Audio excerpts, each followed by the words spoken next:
Archaeology is uncovering evidence that matches the Bible in ways that skeptics never thought possible. What they are finding is hard to ignore.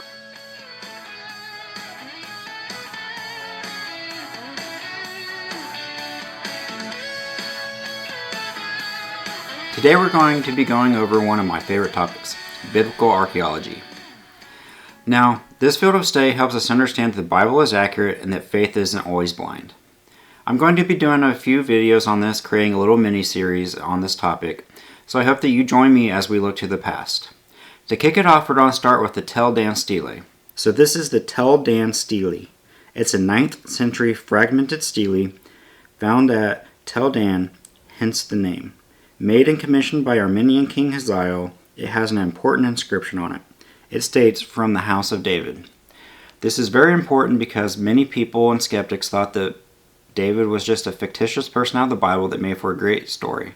But this proves it wrong, and that shows that David was widely known, they had a kingship and a family that continued that kingship, and the enemies of the state knew it, and they wrote it down. So this proves that David was a real person in real life, and that the Bible is right once again. Here are some verses on your screen that kind of tie Hezekiah to the Bible narrative that you can look at yourself. Moving on to the second one, this is the Black Obelisk of Shalmaneser III. What this obelisk shows is an inscription of King Jehu out of the Bible paying tribute to Shalmaneser III. So not only do we have a name written down in it, we also have a picture of Jehu giving tribute to Shalmaneser. This is important because this shows that there was a lineage that continued on, and the Bible documents this as well. Here are the verses that tie this interaction to Jehu and Shalmaneser. So now we're going to look at the Siloam Inscription from the Hezekiah Tunnels. Here's the Bible verse that talks about the digging of these tunnels.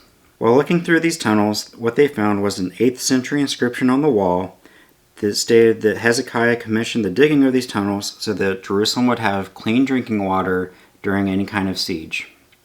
These were secret tunnels and no one knew about for a long time, but it was discovered, and it proves that the Bible, again, is an accurate historical narrative. So now we're going to talk about the Merneptah Stele. This is a 1207 BC Egyptian stele that actually states Israel as a group or entity. Now this is important because back then people often thought that Israel was just a bunch of groups of people that were ran by chieftains or warlords. But this actually shows that Israel was a big group of people, and the Egyptians understood that, so they wrote it down. If you understand Egyptian hieroglyphs, you can probably read it yourself, but I'm not an expert in that, so I just trust what the experts tell me. So let's talk about the big one, the Battle of Lachish.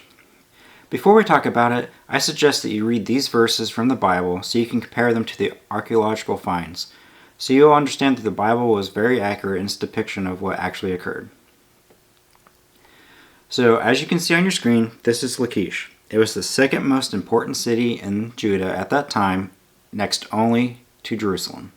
It was a fortified town, and King Sennacherib went to siege it. Now, King Sennacherib had a 100% success rate at taking all the cities that he went up against in Judah at that time, and Lachish wasn't any exception.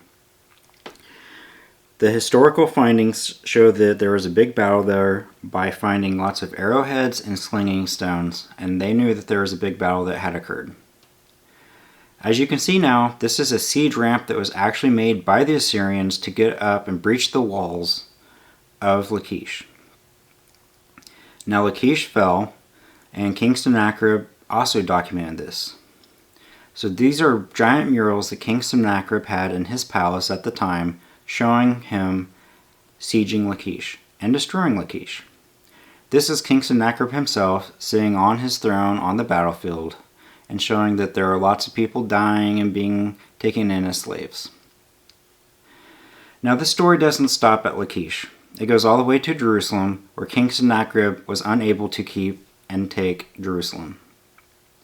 King Sennacherib himself stated that he kept King Hezekiah like a bird in a cage in Jerusalem.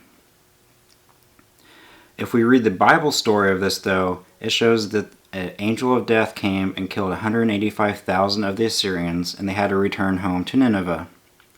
But if you're a king like King Sennacherib, you're not going to go home and say, well, I lost the battle, because, I lost 185,000 men. No, you're going to go in and have a political story saying, I did all these great things and didn't feel the need to go in any further. Because what could Hezekiah do at this point? He was trapped in his capital city. So that's what he did. So he commemorated it on this wall in his palace at Nineveh. So it's stories like these that help show that the Bible is real. Again, I'm going to be doing a mini-series on this as we continue on several episodes in the future. This isn't a comprehensive list, and there are thousands of other discoveries that are just as important as these.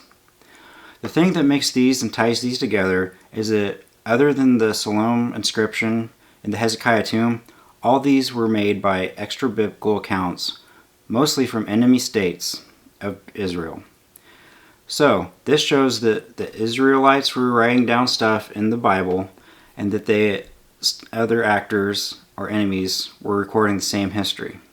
So we can see that the Bible is accurate and has actual historical narrative involved in it. I hope you liked this first episode in this mini-series. I hope you join me on the next one.